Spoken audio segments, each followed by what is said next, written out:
नमस्कार मित्रों। तो आज हम यहाँ पे एक कहानी की बात करेंगे, तो आप उसे अंत तक सुने। कहानी ऐसी है कि जीवन में गुरुओं का स्थान अर्थात वेदांत का ज्ञान होना भाग्यशाली होता है। एक गांव की बात है। वहाँ पे एक प्रसिद्ध विद्यालय में दो विद्यार्थी सदा पहला दूसरा स्थान लाते थे। पहले स्थान वाले का सदैव पहला और दूसरे स्थान वाले का सदैव दूसरा स्थान ही आता था। पिछले 5-6 साल से यही सिलसिला चल रहा था। एक बार पहला स्थान लाने वाले विद्यार्थी की माँ बीमार पड़ी। वह माँ की सेवा में लग गया एवं 2 महीने तक विद्यालय नहीं जा पाया। अंत में उसकी माँ का स्वर्गवास हो गया। अध्यापक सहित सभी विद्यार्थी सोचने लगे कि इस बार दूसरे स्थान वाला विद्यार्थी प्रथम आएगा। पहले स्थान वाला विद्यार्थी सत्संगी था। उसने सुन रखा था कि सुख दुख के प्रसंग आते जाते रहते हैं। दुख के दबाव में दब मरना यह कायरता है और दुख के सिर पर पैर रखकर आगे बढ़ना यह बहादुरों का काम है। यह बालक सत्संग में जाता था। अंततः सत्संग की बातों ने उसके दिल में बड़ी शक्ति दे दी। माँ मर गई तो उसे दुख हुआ, परंतु उसने सोचा आंसू आंखों से बह रहे हैं एवं दुख चित्त को हुआ है, मैं उसको देख रहा हूँ। परीक्षा में केवल 5-7 दिन ही बाकी रह गए थे।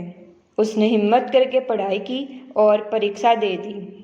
जब परीक्षा फल आया तो विद्यार्थी और अध्यापक तो ठीक, लेकिन विद्यालय के प्रधानाचार्य भी दंग रह गए कि पहले स्थान वाला ही पहला आया।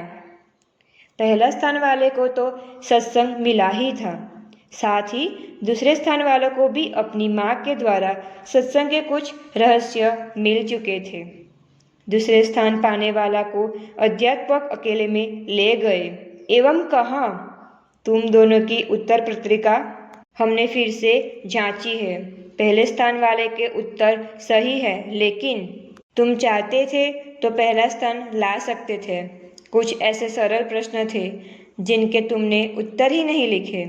इस बार तो तुमने प्रथम स्थान आने का मौका मिला था, क्योंकि 2 महीने तक उसकी माँ बीमार रही, फिर चल बसी। उसको सदमा लगा, फिर भी वह पहला ही आया और तुम दूसरे, ऐसा क्यों? विद्यार्थी ने कहा, मैंने जानबूझकर वे प्रश्न छोड़े थे। अध्यापक ने कहा, क्यों जानबूझकर? विद्यार्थी ने कहा, हाँ, जो सदैव पहला आता था उसकी माँ इस बार बीमार हो गई और वह माँ की सेवा में लगा रहा। यह उसकी सच्ची पढ़ाई थी। फिर उसकी माँ चल बसी तो उसके हृदय में सदमा लगा होगा। अगर इस बार मैं पहला स्थान पाता तो उसे दूसरा सदमा लग जाता। इसलिए जानबूझकर मैंने कुछ उत्तर नहीं लिखे, क्योंकि वह मेरा विद्यार्थी बंधु भी है। प्राचार्य एवं शिक्षकों की आंखों से स्नेह और धन्यवाद के आंसू बह निकले। प्राचार्य ने उस बालक को गले लगाते हुए कहा कि बेटा, भले इस विद्यालय की पढ़ाई में तेरा दूसरा स्थान आया, किंतु मानवता, सज्जनता, पर दुखकर्ता में पहला स्थान ही आया है। इस कहानी से हमें यह सीख मिलती है कि मानवता सबसे ऊपर है और धनभागी है वे जिनके जीवन में आत्मवेता गुरुओं का ज्ञान अर्थात वेदांत का ज्ञान है। और ऐसे ही वीडियो देखने के लिए हमारी चैनल को लाइक, शेयर और सब्सक्राइब कीजिए।